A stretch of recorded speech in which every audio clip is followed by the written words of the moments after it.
السلام علیکم ورحمت الله وبرکاتو. دا زمون د هغه افغان کور دی کوم یو چې تاسو ویډیو کتلې وه زمونږ تر څنګ تاسو ته ښکاري. السلام علیکم ورحمت الله وبرکاتو.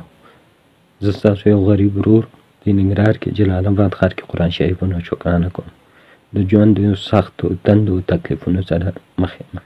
ما سره کومک وکړئ د الله تعالی څخه دپاره. که خپل بچیان لرئ، خپل فامیل کورنۍ لرئ، نو ما سره کومک وکړئ.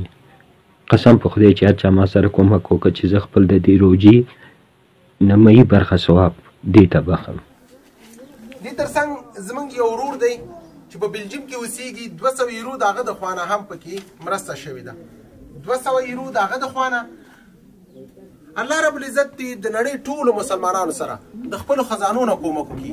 دروازه ټک ټک کوو، موږ تېنه ځو، مواد ورته خپل کور ته به دننه کوي.